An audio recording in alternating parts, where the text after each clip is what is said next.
Welcome back. You're tuned into Espresso here on Tuesday morning. It's your Feel Good Breakfast Show, and hoping you are feeling those vibes with us this morning. Now, very interesting. We've been cooking with seaweed in the kitchen this morning, and we've also learned that you get various kinds of seaweed. So we thought it's good that we found, or that we chat to Andrea to just run us through the health benefits of seaweed, because I think it's something that a lot of people, you know, a little bit skittish about. Besides when it comes to sushi, because it's there, you eat it, you know. That's right. And I must say that I've had my dose of seaweed last night. I had some sushi. Wonderful. But here's the question, why would you eat seaweed? It's such an odd thing to eat. Well, if you look at plant foods, vegetables, salads, I mean, that doesn't strike us as odd to eat. No, it's not. So plants from the ocean can also be healthy. And I'm so pleased sushi has introduced the eating of seaweed because it's highly nutritious. So apart from the fact that sushi tastes really good, the seaweed component, the nori that we use with making sushi, is highly nutritious.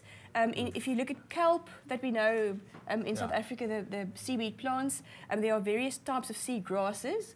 All of them are highly nutritious. They're packed with an array of minerals and trace elements, and notably iodine.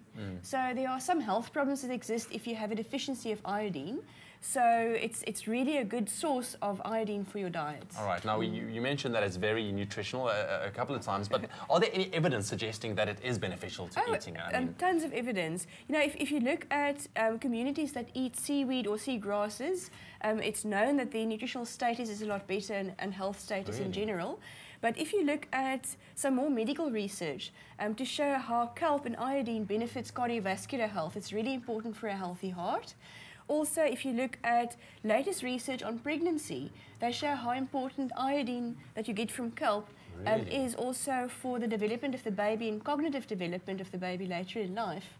And probably the most popular benefit of seaweed, and we find seaweed, obviously it's not something that people would normally eat except for sushi, for instance. Here's some lovely seagrass, and this is picked up on the beach just down the road here in Sea Point. But you also find kelp tablets. I was just about to say, I mean, we've got the kelp here in front of us, but I doubt anyone will just kind of bite into that and chew it. No, I wouldn't either. But they compact the ground up seaweed into tablets so that people can easily access the iodine and the other nutrients in here. And this vital kelp tablet is very popular as a weight loss remedy. Really? And why it works is for two reasons. One is that your thyroid gland controls your body's metabolism. So in other words, the rate at which your body burns fat and energy. Now, if you have a deficiency of in iodine, your thyroid gland functions don't work that well. And with an iodine deficiency, you tend to pick up weight easier. So one way of approaching that, apart from healthy diet and exercise, is by taking kelp tablets, try and restore the balance.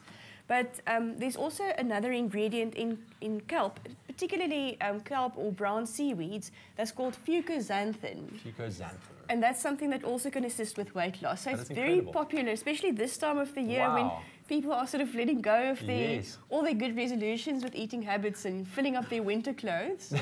So it's probably a good time to eat seaweed. Well, let's get on those supplements, exactly. So basically I've also heard you mention for weight loss, and also I heard it's good for cellulite.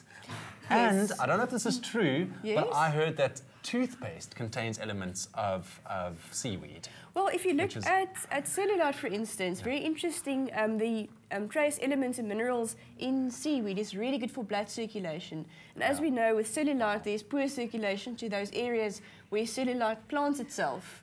So kelp is the thing to take. Eat your kelp, exactly. Eat your kelp in any form you would like to, but there's tablets. It's very, very easy. Thank you so much, Andrea. I'd like to add, if you suffer with thyroid problems, it's always best to go to the doctor first, have a blood test done. It's a very common test to be done because sometimes people have an overactive thyroid or underactive thyroid. So when it comes to supplementation of kelp, it's always best to work with the medical facts first. Brilliant. Thank you so much, Andrea. So we're staying on the topic of seaweed. We're heading over to the kitchen. Chef Charters putting together a nice wakame salad. Check it out. Trust vital for your family's health.